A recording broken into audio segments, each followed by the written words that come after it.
explanation of chapter 2, page number 25 and 26. Hello students, now we will discuss page number 25. Topic is the digestive system. Students, हमारी body को energy की ज़रूरत होती है और energy हमें किससे मिलती है? फूड से. The food that we eat is broken down into simpler form. These simpler forms of food give energy that can be used by our body. Simpler form means smaller substances. The process by which food broken down into a simpler form so that it can be easily taken in or absorbed by the body is called digestion. Meaning, जब हम food को खाते हैं तो food हमारी body के अंदर smaller substances में ब्रेक हो जाता है और जो न्यूट्रिएंट्स होते हैं वो हमारी बॉडी एब्जॉर्ब कर लेती है, जिससे हमें एनर्जी मिलती है और इस प्रोसेस को हम डाइजेशन कहते हैं. There are various organs in our body that work together and help in digestion. These organs together form the digestive system. It is a definition of a digestive system. What do you mean by digestive system? Set of organs that work together and help in digestion. Now next is process of digestion.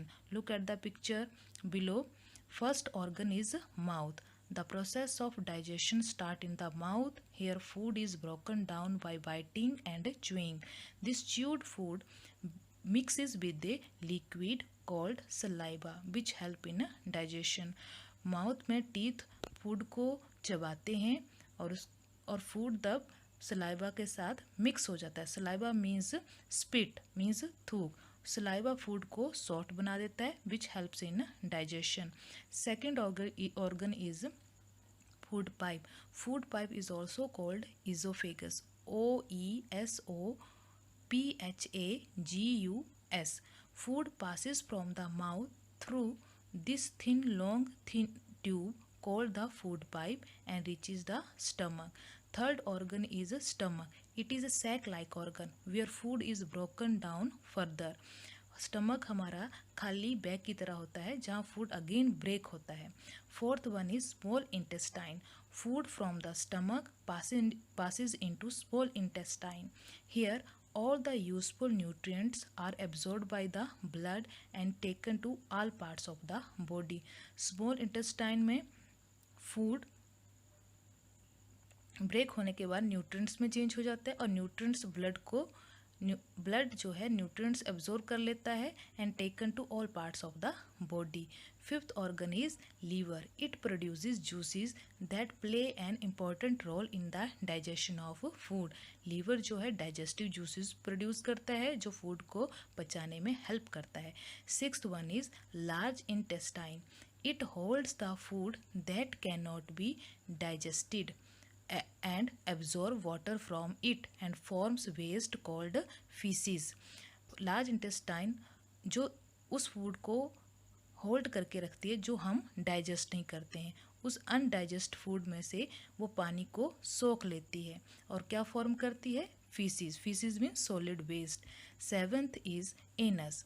Faeces are removed from the body through anus.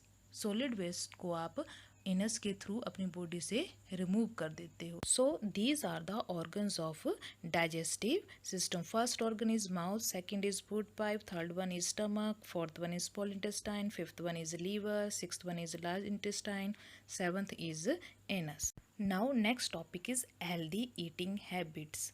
Students, tell me any 2 healthy eating habits. Healthy eating habits are also important for good health. Some healthy eating habits are given below. Chew the food well and do not swallow it whole. Food को अच्छी तरह से चबाना चाहिए. swallow means निकलना, उसको जल्दी जल्दी निकलना नहीं चाहिए. Eat fruits and vegetable every day. This will provide your body with minerals, vitamins as well as dietary fiber. Dietary fibre भी हमें किससे मिलता है? फ्रूट्स एंड वेजिटेबल से. It also help to remove the waste from our body. Next is always wash your hands before and after meals. rinse your mouth well after meals. अपने mouth को खाना खाने के बाद वाटर से साफ करना चाहिए। Always try to eat a balanced diet. Balanced diet means a diet that contain all nutrients, मतलब आप जो फूड खाते हो उसमें सभी न्यूट्रिएंट्स होने चाहिए। Always eat clean fresh and well cooked food. हमेशा फ्रेश और अच्छा पका हुआ खाना ही खाना चाहिए। Now we will discuss activity on page number 26 to observe the effect of digestion means जब डाइजेशन आपके माउथ में स्टार्ट होता है तो आप क्या ऑब्जर्व करते हो। तो things needed a slice of bread method. Take a slice of bread, take small bites of the bread and keep chewing it slowly. आप ब्रेड को धीरे धीरे चबाकर आपको ऑब्जर्व करना है। The bread piece taste sweet. जब आप उसको धीरे धीरे चबाओगे तो आपको उसका टेस्ट कैसे लगेगा, sweet. Bread contains carbohydrates which are broken down into sugar. Sugar is the simpler form of carbohydrates. Thus food is broken down by chewing which is the first step of digestion। जब आप bread को खाते हो तो उसका test आपको मीठा लगता है। क्यों लगता है? क्योंकि ब्रेड कंटेन्स कार्बोहाइड्रेट, क्योंकि ब्रेड में क्या होता है, कार्बोहाइड्रेट। जब कार्बोहाइड्रेट ब्रेक होता है तो वो किस में चेंज हो जाता है, शुगर। और शुगर जो है ये type of carbohydrate. Sugar is the simpler form of carbohydrates. Now next topic is microbes. Microbes are very small living things that cannot be seen with naked eye। बहुत ही छोटे छोटे लिविंग थिंग्स होते हैं जिनको हम नेक्ड आई से नहीं देख सकते हैं। They can be seen only with the help of an instrument called a microscope. इनको हम सिर्फ माइक्रोस्कोप से ही देख सकते हैं। Microbes are of 4 main types: virus, bacteria, fungi, protozoa. Microbes can be useful or harmful to human beings. Look at this picture. First picture is virus. In the present time, you listen the name of the disease corona. और corona किस microbe के कारण हो रहा है? Virus के कारण। Second is bacterium, third is fungi, fourth one is protozoa. Different types of microbes. Now certain uses of microbes are given below. Uses of microbes, first is some microbes are used in making bread and bun। ये bread बनाने में भी help करते हैं। Some microbes change milk into curd। दूध को दही में चेंज करने में भी ये हेल्प करते हैं। Some microbe help in the digestion of food. कुछ माइक्रोब्स हमारे बॉडी के अंदर भी होते हैं जो फूड को डाइजेस्ट करने में हेल्प करते हैं। Some microbe help in the process of rotting. Rotting means सड़ जाना of dead plants and animal. जो पौधे और जानवर मर जाते हैं उनकी बॉडी को रोटिंग करने में कौन हेल्प करता है? Microbes. Now harmful effects of microbes. Harmful microbes are called germs.